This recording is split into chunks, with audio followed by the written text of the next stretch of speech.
నమస్కారం. న్యాయసేవ కార్యక్రమానికి స్వాగతం. ఇవాల్టి మన అంశం ఆస్తి హక్కులు న్యాయ సహాయం. ఈ అంశంపై సలహాలు సూచనలు అందించడానికి మనతో పాటు ఉన్నారు 20వ అదనపు junior civil judge city civil court Hyderabad V Sai Kiran garu, అలాగే న్యాయవాది ఏపీ సురేష్ గారు. వారిచ్చే విలువైన సలహాలు సూచనలు స్వీకరించే ముందుగా ఒక కాల్ అటెండ్ చేద్దాం. హలో నారాయణ గారు, నమస్తే అండి, చెప్పండి. నమస్తే అండి. ఇప్పుడు మా చెల్లెకి సంబంధించి మా బావగారు వరకట్నం కిందను గ్రహించ దాని కింద ఇప్పుడు చేస్తే కేసు పెట్టామండి. ఇప్పుడు భద్రాచలం కోర్టులో డివిసి కేసు అవుతుందండి. ఇప్పుడు వాళ్ళు అంటే పొలంలో ఇల్లు రాసిస్తామని చెప్తున్నారండి పిల్లలకి. ఓకే. నెక్స్ట్ ఇప్పుడు తర్వాత మేము ఇప్పుడు లోక్ అదాలత్ ద్వారా పరిష్కరించుకోవాలని అనుకుంటున్నాం మేడం. తర్వాత మళ్ళీ దానికి సంబంధించిన ప్రాబ్లమ్స్ వస్తే మళ్ళీ మేము కేసు వేసుకోవడానికి అవకాశం వస్తుంది. ఇప్పుడు విడాకులు అయిపోయాయండి? అవ్వలేదు కదా? కాలేదు మేడం. విడాకుల గురించి కాదు, డొమెస్టిక్ వైలెన్స్ కిందను వరకట్నం కింద మేము కేసు పెట్టాము. ఓకే. అయితే పిల్లలకి వాళ్ళు ఆస్తి రాసిస్తామని చెప్తున్నారు, పొలం ఇల్లు రాసిస్తాం అంటున్నారు మేడం. అయితే ఇప్పుడు అతనుకున్న అప్పులు అవన్నీ మాకు తెలియదండి, ఎక్కడెక్కడ అప్పులు ఉంటాయి ఏంటి అని తెలియదు. రేపు మేము ఇప్పుడు కోర్టులో ఈ లోక్ అదాలత్ లో పరిష్కరించుకుంటాం మేడం. ఓకే. పరిష్కరించుకున్న తర్వాత మళ్ళీ వీటికి సంబంధించి బ్యాంకుల అప్పులు గానీ లేకపోతే వేరే వాళ్ళు గానీ మాకు అప్పు ఉంది అట్లా చేశారని అట్లా అంటే తర్వాత మళ్ళీ అతని మీద ఏమన్నా కేసులు పెట్టడానికి కానీ మళ్ళీ న్యాయపరంగా ఏమన్నా మాకు ఇబ్బందులు వస్తే ఎలా పరిష్కరించుకోవాలని. ఓకే జడ్జి గారు చూడండి, మీరు చెప్పిన దానికి ఏమన్నారు, కాంప్రమైజ్ చేసుకోవాలనుకుంటున్నారు లోక్ అదాలత్లో కదా. సో లోక్ అదాలత్లో ఏదైతే కాంప్రమైజ్ చేసుకుంటున్నారో ఇది కోర్టు నుంచి కాంప్రమైజ్ చేసినట్టే. ఇప్పుడు నార్మల్గా కోర్టులో మీకు ఏంది తీర్పు ఇస్తారు కదా, జడ్జిమెంట్ ఇస్తారు కదా, అలా లోక్ అదాలత్ దాంట్లో మీకు ఏం చేస్తారంటే ఒక అవార్డు కాపీ అని చెప్పేసి అంటారు. అంటే మీరు ఏవైతే మీరు అనుకుంటున్నారు కదా ఈ ప్రాపర్టీ ఇస్తాను అని చెప్పి, ఇవన్నీ కండిషన్స్ అంటే టర్మ్స్ ఆఫ్ కండిషన్స్, మీరు ఆ లోక్ అదాలత్ దాంట్లో ఆ టర్మ్స్ ఆఫ్ కండిషన్స్ అన్నీ రాసుకొని దాంట్లో ప్రాపర్టీ ఇవ్వాలి ఇస్తున్నాను అని చెప్పేసి ఇవన్నీ రాసుకొని ఇన్నప్పుడు అప్పుడు లోక్ అదాలత్లో ఏం చేస్తారు అంటే వాళ్ళు మీకు ఒక అవార్డ్ కాపీ అనేది ఇస్తారు. దాంట్లో ఈ టర్మ్స్ ఇవన్నీ మెన్షన్ చేసి ప్రాపర్టీ అనేది ఏవైతే మీకు ఇవ్వాలనుకుంటున్నారో ఇవన్నీ ఉంటాయి. సపోజ్ అతను ఇవ్వకుండా ఉన్నా సరే దానిపైన మీరు ఎగ్జిక్యూషన్ అనేది వేసుకోవచ్చు, అంటే ఇంప్లిమెంటేషన్ కోసం వేసుకోవచ్చు. ఆయన చేయను అని చెప్పి అనడానికి లేదు. అంటే ఇప్పుడు ఒకసారి కోర్టు తీర్పు ఇచ్చిన తర్వాత చేయను అని చెప్పి అనకుండా ఎలా అయితే ఉంటుందో సేమ్ అలానే లోక్ అదాలత్లో కాంప్రమైజ్ అయినా సరే సేమ్ అదే దానికి ఏదైతే వాల్యూ ఉంటుందో జడ్జిమెంట్కి ఆ అవార్డ్ కాపీకి కూడా అదే వాల్యూ ఉంటుంది. సో లోకల్లో కాంప్రమైజ్ చేసుకున్నా సరే దానికి వాల్యూ ఉంటుంది. వాళ్ళు ఆయన ఎలాగ రివర్ట్ బ్యాక్ అవ్వడానికి లేదు. Okay sir. అంటే ఇప్పుడు అతనుకున్న అప్పులు కానీ అవన్నీ మాకు కొన్ని తెలియదు సార్. ఇప్పుడు నెక్స్ట్ బయట వాళ్ళు కానీ ఎవరైనా వచ్చి అప్పులు ఉన్నాయి ఈ పొలం ఇట్లా ఏదైనా తర్వాత మేము ఎక్కించుకున్న తర్వాత బ్యాంకు వాళ్ళు కానీ ఈ పొలం తాకట్లో ఉంది అని అట్లా అంటే ఇప్పుడు ఆ పొలము తాకట్లో ఉందా ఏంటి అని చెప్పి ఆ రిలేటెడ్ దానిపైన మీరు రెవెన్యూ రికార్డ్స్లో ఒకసారి వెళ్ళి చూడండి. సపోజ్ అవి మామూలు ప్రాపర్టీస్ అనుకోండి, ఇండివిజువల్ ప్రాపర్టీ అయితే ఎంకంబరెన్స్ సర్టిఫికేట్స్ అవి చూసుకోండి. ఒకసారి ఎంకంబరెన్స్ సర్టిఫికేట్స్ ఇవి చూసుకున్నా అనుకో ఆ ప్రాపర్టీ ఏమైనా మార్టిగేజ్లు ఉందా, లేకపోతే ఎవరికైనా ఆల్రెడీ అగ్రిమెంట్ చేసుకున్నారా, రిజిస్టర్డ్ అగ్రిమెంట్ ఏమైనా అయ్యిందా, లేకపోతే ఆల్రెడీ ఆ ప్రాపర్టీ ఇంకో వాళ్ళకి అమ్మేశారా, ఇవన్నీ డీటెయిల్స్ కావాలంటే మీరు ఒకసారి రెవెన్యూ రికార్డ్స్కి వెళ్ళేసి ఎంకంబరెన్స్ సర్టిఫికేట్ ఒకసారి చూసారనుకోండి ఆ ప్రాపర్టీ అతని పేరు పైన ఉందా వేరే వాళ్ళ పేరు పైన ట్రాన్స్ఫర్ అయిపోయిందా లేదా అన్నది తెలుస్తుంది. ఎందుకంటే అతని పేరు పైన ఉంటే అతను మీకు చేయవచ్చు, అదే వేరే వాళ్ళ పేరు పైన ఉంది అని చెప్పి మీరు రాసినా సరే దానికి వ్యాలిడిటీ అనేది ఉండదు. ఇప్పుడు ఇంకోటి కూడా సార్, ఇప్పుడు అఫిడవిట్ ఏమన్నా కోర్టులో రాపించుకోవడానికి ఏమైనా అవకాశం ఉంటుందా సార్? అంటే ఏమైనా అఫిడవిట్ రాపించుకోవాలనుకుంటున్నారు? అదే సార్, అతనుకున్న ఆస్తులు అప్పులు తర్వాత అంటే నెక్స్ట్ ప్రాబ్లమ్స్ రాకుండా ఉండడానికి అఫిడవిట్ రూపంలో ఇప్పుడు అతను ఇవ్వడానికి సెల్ఫ్ డిక్లరేషన్ గా నాకు ఏవైతే ఉన్నాయో ఆస్తులకి నా అప్పులకి నేనే దానికి మొత్తం టోటల్ రెస్పాన్సిబిలిటీ అని చెప్పేసి రాయొచ్చు. అలా సెల్ఫ్ అఫిడవిట్ ఇవ్వచ్చు. అంటే దానికి ఎలాంటి కోర్షన్ అంటే మీరు బెదిరించి అలాంటి కాకుండా వాలంటరీగా ఆయన ఇవ్వాలి అనుకుంటే ఆయన వాలంటరీగా ఇవ్వాలనుకుంటే అలాంటి సెల్ఫ్ అఫిడవిట్ డిక్లరేషన్ అనేది ఇవ్వచ్చు.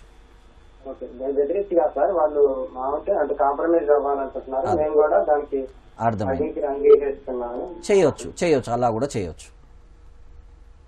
మరి కాల్ తీసుకుందాం అండి. విజయవాడ నుంచి వరలక్ష్మి గారు. హలో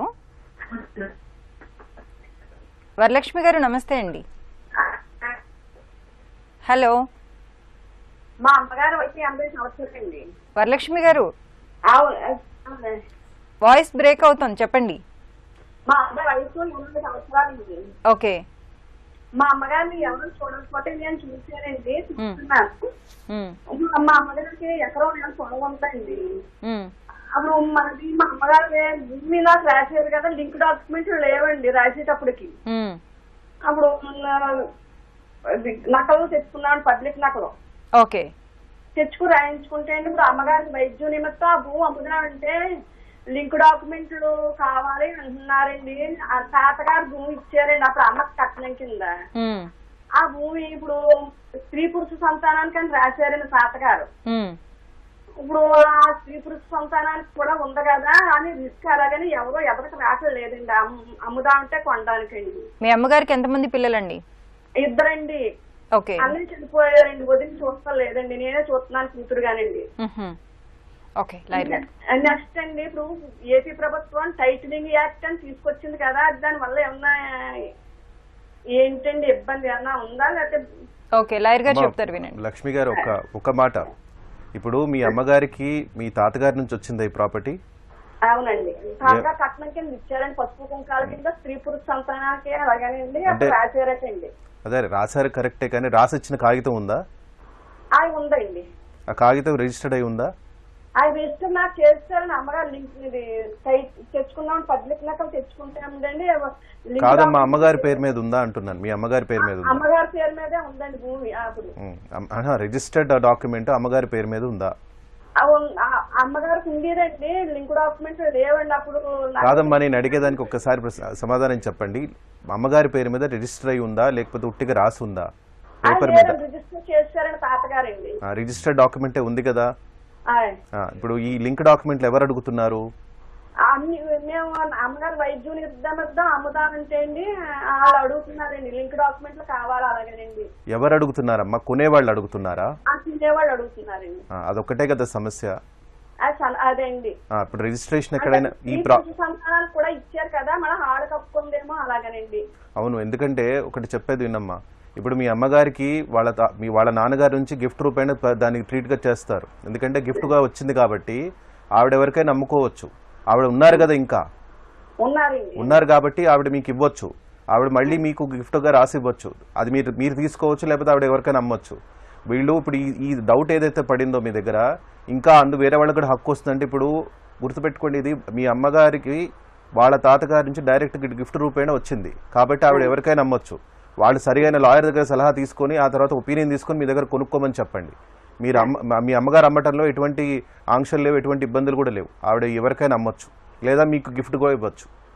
ఈ లింక్ డాక్యుమెంట్ సమస్య అనేది వాళ్ళ లాయర్తో తెలుసుకుని రావాలి. ఇంకోటి, మీ తాతగారి పేరు మీద ఉందా అనేది పహాణిలో మీ అడంగల్లో, ఆంధ్రాలో అడంగల్ అంటారు, అడంగల్లో వెరిఫై చేయండి. మీకు ఎలా వచ్చింది?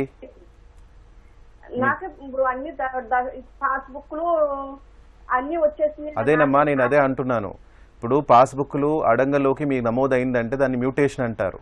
మీకు డాక్యుమెంట్ పరంగా రిజిస్టర్డ్ కాకుండా మీ పేరు మీదకి మ్యూటేషన్ జరగదు. అది ఎలా జరిగింది? అక్కడే ఆ సమస్యలు అడ్డొస్తాయి. మీరు డాక్యుమెంట్లను ఒక పద్ధతిలో పెట్టుకున్నారనుకోండి, మీకు క్లారిటీ ఉంటుంది. మీ అమ్మగారికి ఫస్ట్ వచ్చింది ఒక రిజిస్టర్డ్ డాక్యుమెంట్ ఉంటుంది, తర్వాత మీ అమ్మగారు మీకు ఇచ్చినట్టు ఒక డాక్యుమెంట్ ఉండాలి. అది లేకుండా మీ పేరు మీద మ్యూటేషన్ జరగకూడదు. అది జరిగిందంటే తప్పు జరుగుతుంది. అది మీరు సరిదిద్దాల్సి వస్తుంది అనమాట. అందుకోసం వాళ్ళు కొనుక్కునే వాళ్ళు ఈ క్వశ్చన్లని మీ ముందు పెడుతున్నారనమాట. ఇవన్నీ మీరు ఈ సమస్యలు ఉన్నాయి కాబట్టి మీరు సరిదిద్దుకోండి, ఒక ప్రాపర్ పద్ధతిలో రిజిస్ట్రేషన్ అని ట్రాన్స్ఫర్ అనేది జరగాలి అని చెప్తున్నారు. అట్లా కాదమ్మా, నేనేం చెప్తున్నానంటే అమ్మగారికి రిజిస్టర్డ్ డాక్యుమెంట్ ఉంది కదా, మీ పేరు మీదకి రావడానికి కూడా రిజిస్టర్ అయి ఉండాలి. లేదా మీ అమ్మగారు ఏమైనా ఇచ్చి ఉంటే సాదా బైనం అంటే తెల్లగాగితం మీద ఏమైనా రాసిచ్చుంటే దానికి ప్రొసీడింగ్స్ ఉంటాయి పట్టాదారు పాస్బుక్ యాక్ట్లో.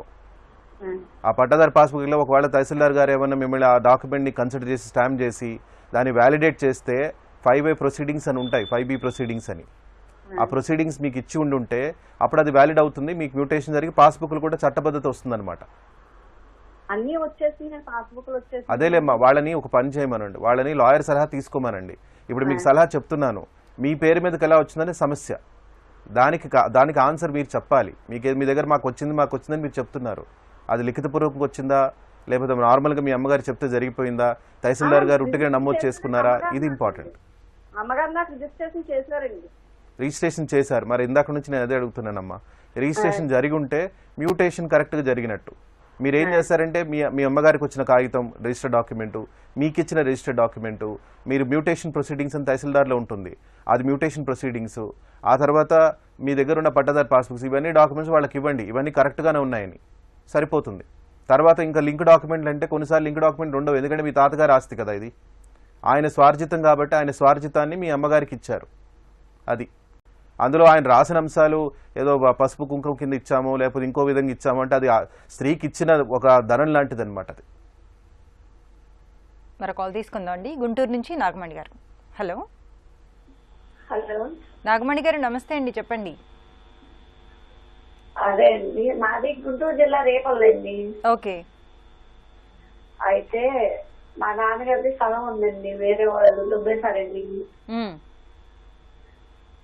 అయితే అతను అంటే ఏమి రాయలేదు ఆయనకి, ఒక 15 సంవత్సరాల నుంచి ఉంచేసుకున్నాడు. ఇళ్ల స్థలమా అండి? ఇంటి స్థలమా? ఇంటి స్థలమా? ఇంటి స్థలం గవర్నమెంట్ ఇచ్చిందేనండి. గవర్నమెంట్ ఇచ్చింది. ఓకే. అంటే ఇప్పుడు ఆయన వేరే వాళ్ళు తీసేసుకున్నారు అంటున్నారు కదా, వాళ్ళు కబ్జాలో ఉన్నారా? అంటే వాళ్ళు అందులో ఉంటున్నారా అండి ఆ స్థలంలో? ఉంటున్నారండి. తర్వాత మా నాన్న అనేవాడు ఊరినే 500 ఏమో తీసుకున్నాడంట. ఇప్పుడు ఇస్తారు తర్వాత మనం ఇచ్చేస్తున్నా అన్నాడు. తర్వాత అతను అడిగితే ఎవరు అంటే ఇంకోట్లో వేసాడు. ఏమన్నా పేపర్ మీద రాసుకున్నారమ్మా అప్పట్లో?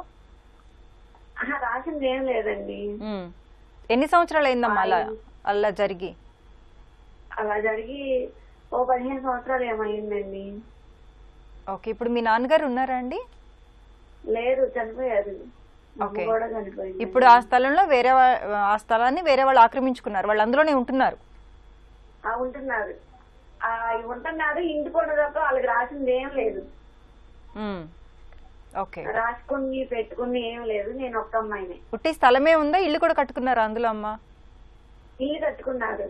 ఓకే జడ్జి గారు చూడండి అమ్మా, ఇప్పుడు ఏదైతే మీ తండ్రి గారి పేరు పైన ఏదైతే ఉందో ఆ ప్రాపర్టీ ఇంకా మీ తండ్రి గారి పేరు పైన ఉన్నదనుకోండి, ఏదైతే వీళ్ళు ఓరల్గా 500 ఇచ్చామని చెప్పేసి వాళ్ళు ఉంటున్నారు అని చెప్పేసి అంటే అది ఏం సేల్ అయినట్టు కాదు, అంటే వాళ్ళు అమ్మినట్టు కాదు. అండ్ ఏదైతే వాళ్ళు ఉంటున్నారో కబ్జాలో ఉంటున్నట్టే, అంటే ఇల్లీగల్ పొజిషన్లో ఉంటున్నట్టు, అంతేగాని లీగల్గా వాళ్ళకి ఎలాంటి అథారిటీ రాలేదు.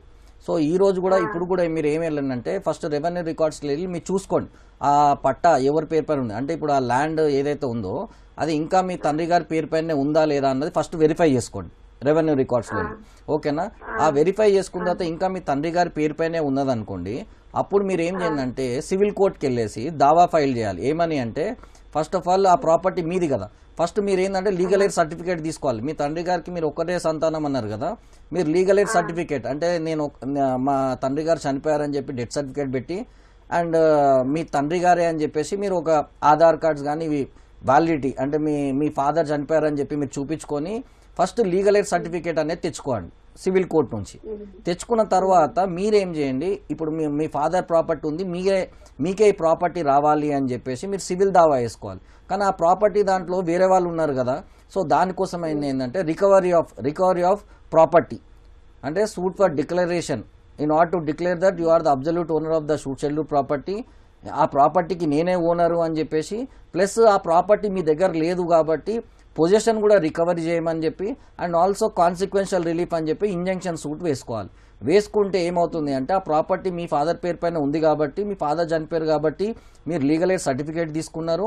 సర్టిఫికేట్ తీసుకొని మీరు ఈ సూట్ ఫైల్ చేసారు. ఫైల్ చేసి ఏమంటున్నారు, ఈ ప్రాపర్టీ మా ఫాదర్ది, ఫాదర్ నుంచి నాకే రావాలి, ప్లస్ నేను లేకుండా వీళ్ళు వేరే వాళ్ళు కబ్జా చేశారు కాబట్టి అది రికవర్ చేసుకోవాలని చెప్పి అది తర్వాత వాళ్ళు మళ్ళీ ఇంటర్ఫియర్ కూడా కాకుండా ఉండడానికి అని చెప్పి ఇంజంక్షన్ సూట్ వేసుకోవాలి. ఇలా వేసుకుంటే మీకు పరిష్కారం అనేది దొరుకుతుందమ్మా. కరీంనగర్ నుంచి రామచంద్ర గారు. Hello sir. నమస్తే అండి రామచంద్ర గారు, చెప్పండి. హలో రామచంద్ర గారు, మీ వాయిస్ బ్రేక్ అవుతోందండి. ఓకే. చనిపోతే మేడం మీరు ఎంతమంది సంతానం అండి? హలో ఇద్దరా అండి మీరు? ఓకే, మధ్యలో కట్ అయిపోతుందండి మీ వాయిస్.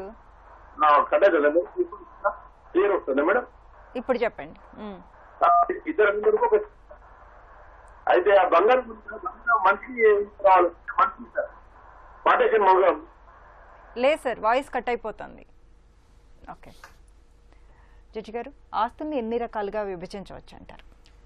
ఇప్పుడు ప్రాపర్టీ అనేది ఏంటంటే 2 టైప్స్ ఉంటుంది. ఒకటేమో సెల్ఫ్ అక్వైర్డ్ ప్రాపర్టీ, అంటే స్వార్జితంగా సంపాదించిన ఆస్తి ఉంటుంది. ఇంకోటి ఏంటంటే తాతల ఆస్తి, కోపాషనరీ ప్రాపర్టీ, యాన్సెస్టర్ ప్రాపర్టీ అని చెప్పేసి అంటారు. సపోజ్ పార్టీస్ ఇద్దరు హిందూస్ అన్నారు అనుకోండి. హిందూస్ అన్నప్పుడు ఒక మేల్ పర్సన్ చనిపోయారు, అంటే సెల్ఫ్ అక్వైర్డ్ ప్రాపర్టీ రిలేటెడ్ దానిపైన. ఒక మేల్ పర్సన్ చనిపోతే, అంటే అది ఫాదర్ ఉండొచ్చు, లేకపోతే వాళ్ళ బ్రదర్ ఉండొచ్చు, ఏ రిలేషన్ ఉండదు.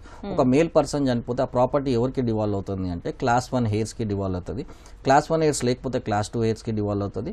తర్వాత యాగ్నైట్స్ అనే వాళ్ళకి వస్తుంది. యాగ్నైట్స్ కూడా లేకపోతే కాగ్నైట్స్ అని చెప్పి వస్తుంది. ఇట్లా ఇది లీగల్ టర్మినాలజీలో ఉంటుంది. నార్మల్గా ఒక మేల్ పర్సన్ చనిపోతే ఆ రిలేషన్లో ఎవరంటే సన్, డాటర్, మదర్, విడో, అంటే వీళ్ళు నలుగురికి, అంటే ఒక రిలేషన్లో ఒక మేల్ పర్సన్ చనిపోతే సన్, డాటర్, మదర్, విడో, ఈ నలుగురికి 4 షేర్స్ అనేది ఈక్వల్గా డివాల్వ్ అనేది అవుతుంది. ఇట్లా ప్రాపర్టీ, ఇది సెల్ఫ్ అక్వైర్డ్ ప్రాపర్టీ అనే దాంట్లో ఉన్నప్పుడు మేల్ పర్సన్ చనిపోతే. అదే ఫీమేల్ చనిపోయింది అనుకో, సెక్షన్ 15 ఆఫ్ హిందూ సెక్షన్ యాక్ట్లో ఏం చెప్తారు అంటే, చనిపోతే వాళ్ళ son and also daughter and also son of predeceased son and daughter and also హస్బెండ్కి ప్రాపర్టీ అనేది డివాల్వ్ అవుతుంది. అంటే ఇది సెల్ఫ్ అక్వైర్డ్ ప్రాపర్టీ రిలేటెడ్ దాంట్లో. అదే యాన్సిస్ట్రల్ ప్రాపర్టీ అయిందనుకోండి, అంటే 3 జనరేషన్స్ వరకు వస్తుంది. అంటే 3 జనరేషన్ అంటే ఏంటిది, son, father and grandfather, వీళ్ళందరికీ ప్రాపర్టీ అనేది డివాల్వ్ అవుతుంది. ఒకప్పుడు ఏముండే 2005 కన్నా ముందు ఏంటంటే ఓన్లీ మేల్ మెంబర్స్కే ప్రాపర్టీ అనేది డివాల్వ్, అంటే తాతల ఆస్తి, యాన్సిస్టర్ ప్రాపర్టీ ఓన్లీ మేల్ మెంబర్స్కే రావాలి అని చెప్పేసి అంటే గ్రాండ్ ఫాదర్ నుంచి father, son or grandson ఇలానే వస్తుంది. కానీ వేరే వాళ్ళకంటే డాటర్స్కి కానీ మదర్ కానీ వీళ్ళకి రావడానికి లేదు అని. కానీ ఇప్పుడు 2005 అమెండ్మెంట్ అయిన తర్వాత లేటెస్ట్గా ఇప్పుడు ఏంటిదంటే సన్, డాటర్ ఈక్వల్గా షేర్ అనేది ప్రాపర్టీ అనేది డివాల్వ్ అవుతుంది. సో తాతలాస్ అయినప్పుడేమో వాళ్ళు ఎవరైతే ఉన్నారో 3 జనరేషన్స్ వరకు వాళ్ళందరికి వస్తుంది. సెల్ఫ్ అక్వైర్డ్ ప్రాపర్టీ అయితే వాళ్ళ ఇమీడియట్ జనరేషన్ ఎవరైతే ఉన్నారో, ఇప్పుడు ఫాదర్ చనిపోగానే వాళ్ళ సన్కి, డాటర్కి, మదర్కి, వాళ్ళ వైఫ్ ఎవరైతే ఉన్నారో విడో ఉందో వాళ్ళందరికీ షేర్ అనేది ప్రాపర్టీ అనేది డివాల్వ్ అవుతుంది. ఈ విధంగా 2 విధాలుగా ప్రాపర్టీ అనేది డివాల్యూషన్ అనేది అవుతుంది.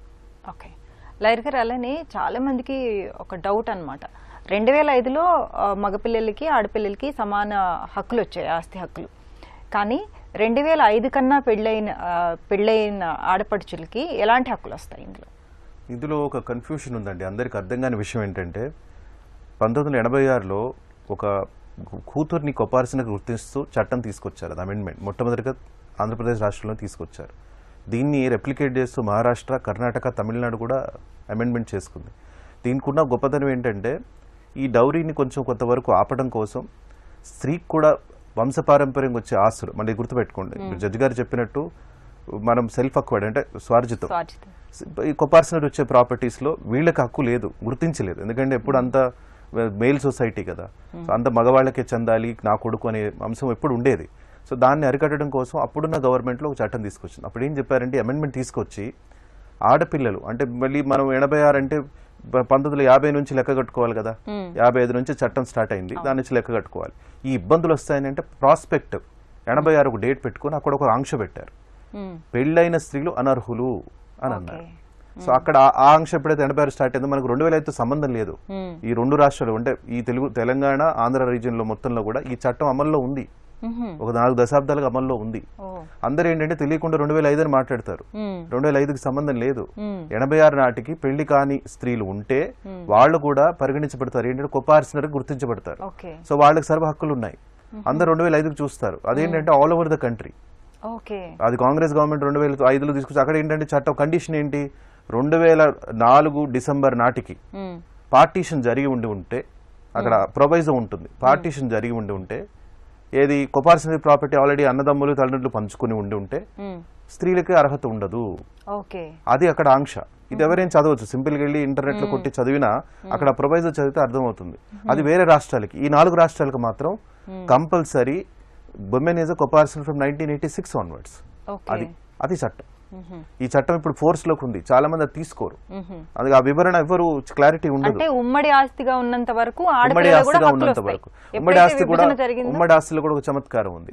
ఉమ్మడి ఆస్తిలో కూడా ఏంటంటే ఫస్ట్ క్లాస్ 1 heirs అని గుర్తిస్తారు. ఫస్ట్ సెక్షన్ 8 గురించి అంటే ఫస్ట్ ఎవరు, తండ్రికి ఇమీడియట్ పిల్లలు, ఓకే. వాళ్ళకి రాంది పిల్లలకి, మనవాళ్ళకి మనవరాళ్ళకి రాదు. ముందు తండ్రికి రావాలి. తండ్రి లేకపోతే వాళ్ళ పిల్లలకి, పిల్లలు కూడా లేకపోతే మనవాళ్ళకి. 3 తరాలని ఇందాక జడ్జి గారు చెప్పినట్టు అలా వస్తుంది. ఫస్ట్ క్లాస్ 1 సాటిస్ఫై అవ్వాలి. అంటే ఎవరు? విధవరాలైన భార్య, పిల్లలు, వాళ్ళ పిల్లలు అంటే ఎవరు? అది అబ్బాయిలు కావచ్చు, అమ్మాయిలు కావచ్చు. వాళ్ళు లేకపోతే మళ్ళీ వాళ్ళ కుటుంబానికి అంటే బై స్ట్రైప్స్ ఎవరెవరికి ఎంత వస్తుంది? 4 భాగాలు. 10 ఎకరాలు ఉంటే 4 ఉంటే 4కి, అంటే అందులో భార్య, 3 పిల్లలు, 2.5 ఎకరాలు ఈచ్. ఇది స్ట్రైప్ బ్రేకింగ్ అన్నమాట. ఎప్పుడైతే ఈ మీట్స్ అండ్ బౌండ్స్ అంటాం మేము ఇంగ్లీష్లో, ఈ పదాలని కన్ఫ్యూజ్ చేస్తాయి. జస్ట్ సింపుల్ గా చెప్పాలంటే 4 భాగాలు, 4 భాగాలు వీళ్ళకి వస్తాయి. వీళ్ళకి రాకపోతే అప్పుడు పిల్లలు. అంతే తప్పించి తాత ఉండగా తండ్రి ఉండగా పిల్లలు వెళ్ళిపోయి నేను సూట్ ఫర్ పార్టీషన్స్ మాకు వస్తుంది అని అంటారు. వీటన్నిటి కూడా నేను చెప్తాను. గురుపాద్ వర్సెస్ హీరాబాయ్ అని ఒక జడ్జ్మెంట్ వచ్చింది. ఈ అమెండ్మెంట్ కంటే ముందు 1970 ఆ సందర్భంలో వచ్చిన జడ్జ్మెంట్. ఇప్పటికీ ఆ జడ్జ్మెంట్ కి వాల్యూ ఉంది. ఈ జడ్జ్మెంట్ మామూలుగా సరదాగా అందరు పుస్తకం తీసి చదివిన కూడా కనపడుతుంది. జడ్జ్మెంట్ లో దీని మొత్తం వివరం రాసింది. చాలా సింపుల్ గా రాసి పెట్టారు. ఇదండి దీని అర్థం. చాలా మందికి 2005 అని మాట్లాడతారు, అది తప్పు. 1986 నుంచి చూడాలి. ఇన్ఫాక్ట్ మీరు గమనిస్తే ఆ 1986 లో పెట్టిన ప్రొవైజోనే అడాప్ట్ చేసుకుంటూ 2005లో ఆ సవరణ చేసి చిన్న మెలకు పెట్టారు అక్కడ. లేకపోతే పోయిన వాళ్ళు కూడా లేసి మాకు రైట్ వస్తుంది అంటారు కదా, అందుకోసం ఆ సవరణ తీసుకొచ్చి పెట్టారు. ఓకే, మరి కాల్ తీసుకుందాం అండి. గుంటూరు నుంచి శ్రీనివాస్ గారు. హలో, కాల్ కట్ అయినట్టుంది. జడ్జి గారు, ఆస్తుల్ని మరో కాల్ తీసుకుందాం అండి. శ్రీనివాస్ గారు చిత్తూరు నుంచి. నమస్కారం అండి. నమస్తే అండి శ్రీనివాస్ గారు, చెప్పండి. అదే మేము పూజార్లము. ఓకే. అదే రాజశేఖర్ రెడ్డి పీరియడ్ నుంచి మేము చెన్నకేశ్వర స్వామి దేవాలయంకు ధూపదీప నైవేద్యం వచ్చు. అదే ఈ మధ్యనే మా నాన్నగారు చనిపోయారు. అదే పేరు చేంజింగ్ అంటే ల్యాండ్స్ ఉన్నాయి, ల్యాండ్స్ ఉంటే రావు అని అంటారు. అప్పుడు ఎట్లా ఇచ్చారు, ఇప్పుడు ఎట్లా ఇస్తలేరు. ఓకే, లాయర్ గారు, ఇప్పుడు మీకు మీ నాన్నగారికి ఏమైనా ఇనాం ఇచ్చారా? మీరు పూజాలు ఇప్పుడు ఇయ్యలేదండి. మా నాన్నగారు ఇల్లరికం వచ్చారు. ఇల్లరికం కాదండి. ఇప్పుడు నేను ఒక మాట అయ్యగారు, మీరు మీ నాన్నగారికి ఆస్తి ఎలా వచ్చింది? ఆస్తులని మా ముత్తాతలు ఉండే, బాబు ఇల్లరికం వచ్చాడు, ఇల్లరికం వచ్చిండు. మా తాతలే ఎప్పుడు అమ్ముకున్నారు. మీ తాతలు అమ్ముకున్నారు అంటే మీరు గుర్తుపెట్టుకోండి, మీ నాన్నగారికి ఆస్తి ఉంటే ఏదో కాగిత రూపేణ రావాలి. ఇప్పుడు దేవాలయంలో జనరల్ గా దేవాలయంలో పూజలు అవన్నీ చేస్తే దేవాదాయ శాఖ నుంచి కానీ ఎవరో ఒక ఇనాం అని చెప్పేసి ఇస్తారు. ఆ ఇనాం గానీ ఏమన్నా మీ నాన్నగారికి ఇచ్చారా? మీ నాన్నగారిని ఇనాందారుగా గుర్తించారా? ఇవ్వలేదండి. మరి ఇప్పుడు మీరు ఎవరు ఆస్తులు అడుగుతున్నారు? అంటే మీ నాన్న ఇల్లరికం వచ్చిందా? ఇల్లరికం వస్తే ఇప్పుడు అంటే మీ తాత అంటే అడాప్టివ్ పేరెంట్స్ అంతేనా? దత్తత తీసుకున్న వాళ్లే కదా. దత్తత తీసుకోవడం అంటే ఇల్లరికం అంటే వెళ్ళి వాళ్ళ అత్తమామల దగ్గర ఉన్నాడా? లేదండి, అది వాళ్ళు అప్పుడే అమ్ముకున్నారండి. అమ్ముకున్నప్పుడు మరి ఏమి లేనప్పుడు మీరు ఏం అడగగలరు? కాదు, ఇప్పుడు ఆస్తులు ఉన్నాయి, అందు గురించి రావడం లేదు అంటారు. ఏ హద్దులు ఉన్నాయా? ఆస్తులు అమ్ముకున్నారంటున్నారు కదండి. కాదు, అప్పుడు మా తాతలు అమ్ముకున్నారండి. అయిపోయింది కదా. ఇంకా అయిపోతే ఇప్పుడు మా నాన్నగారు ఉన్నప్పుడు వచ్చింది. ఇప్పుడు నా పేరు మీద చేంజ్ చేయమంటే అట్లా ఉన్నాయి, ఆస్తులు ఉన్నాయి, అట్లా రావు అంటూ. మీరు చెప్తున్న దాంట్లో క్లారిటీ లేదండి. ఆస్తులు మీ తాతగారు అమ్మేసుకున్నారన్నారు, ఇంకా మీ నాన్నగారికి ఎక్కడి నుంచి వస్తాయి ఆస్తులు? కాదండి, ధూపదీప నైవేద్యం రావడం లేదు అంటే ఆస్తులు ఉన్నాయి దేవాదాయం మీద. ఓహో, దేవుడు మాన్యంగా పరిగణించారా? ఇది దేవుడు మాన్యంగా పరిగణించారా? దేవుడు మాన్యంగా పరిగణించారా? పాస్బుక్లు కూడా ఇవ్వాలి కదా. మొన్న ధరణిలో కొన్ని గ్రామాలలో దేవాలయం పేరు మీద ఇచ్చారు కదా, ఇక్కడ ఇవ్వలేదు అట్లా. అదే అయ్యగారు, నేను ఇప్పుడు అదే చెప్తున్నాను మీకు. ఇప్పుడు దేవుడు మాన్యం అనుకోండి, అవి దేవుడు మాన్యం అంటే ఎండోమెంట్ డిపార్ట్మెంట్ పరిధిలో ఉంటుంది. అర్థమవుతుందా? ఎండోమెంట్ డిపార్ట్మెంట్ పరిధిలో ఉంటుంది. మీరు అయ్యగారులు పూజలు చేసేవాళ్ళు, దేవుడి కైంకర్యాలు చేసే వాళ్ళందరికి కూడా వాళ్ళకి ఇనాంగా గుర్తించి వాళ్ళకి భూములు వాళ్ళు కేటాయిస్తారు. ఆ కేటాయించిన తర్వాత మీ పేర్లు రిజిస్టర్లో నమోదై ఉండాలి. 1975 ఆ టైంలో ఒక రిజిస్టర్ ఉంటుంది. ఆ రిజిస్టర్లో నమోదై ఉండాలి. మీరు అపాయింటెడ్ డేట్ అంటారు దానికి.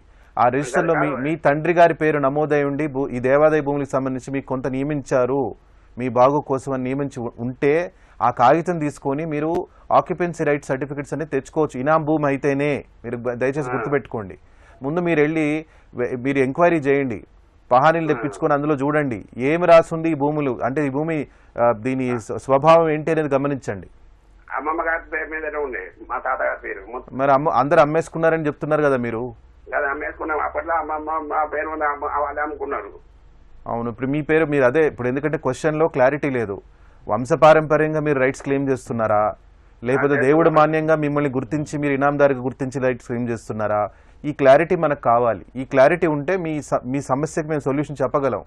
మీరు ఎందుకంటే చెప్పలేకపోతున్నారు. అందుకోసం దయచేసి మీరు బహానీలు తెప్పించుకొని సరిగా చూడండి, ఏంది దీని ఈ ప్రాపర్టీ స్వభావం ఏంటి తెలుసుకోండి, అప్పుడు మీకు క్లారిటీ వస్తుంది.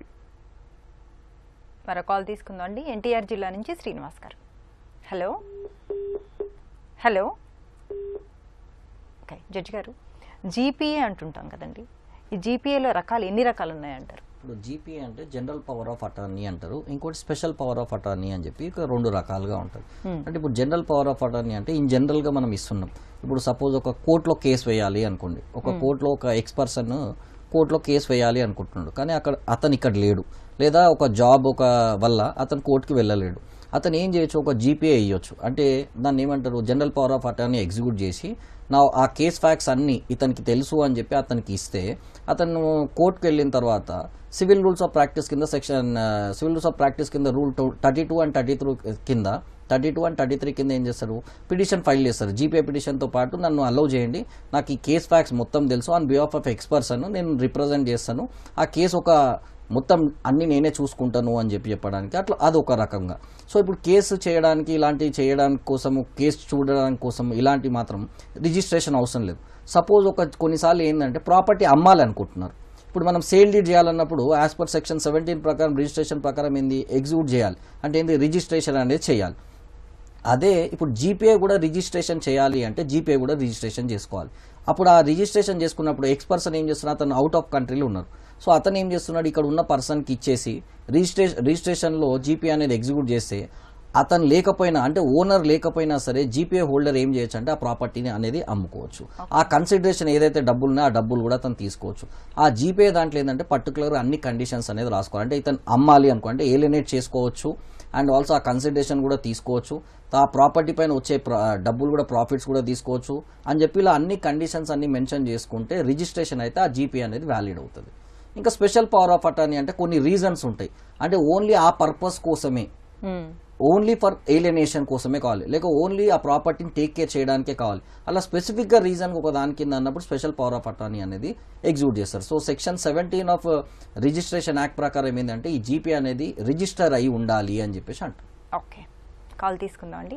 ఎన్టీఆర్ జిల్లా నుంచి శ్రీనివాస్ గారు. హలో హలో నమస్కారం అండి. నమస్తే అండి, చెప్పండి. మేము యాక్చువల్గా మా తాతగారు 1930లో పర్చేజ్ చేశారండి ల్యాండ్. ఓకే, ఆ డాక్యుమెంట్స్ అన్ని ఉన్నాయి. అయితే ఇప్పుడు వచ్చి మాకు 2 years బ్యాక్ ఇది ఈనా భూమి గుడికి సంబంధించింది అని అన్నారు. మాకు రిజిస్ట్రేషన్ పేపర్స్ దగ్గర నుంచి అన్ని ఉన్నాయి, ట్యాక్స్ కడుతున్నాము, అన్ని కడుతున్నాము. 1930లో పర్చేజ్ చేశారు. ఓకే, అది రిజిస్ట్రేషన్ డాక్యుమెంట్స్ కూడా. అయితే ఇప్పుడు వచ్చి గవర్నమెంట్ ఇది దాదాపు 18-19 years దాటిపోతుందండి.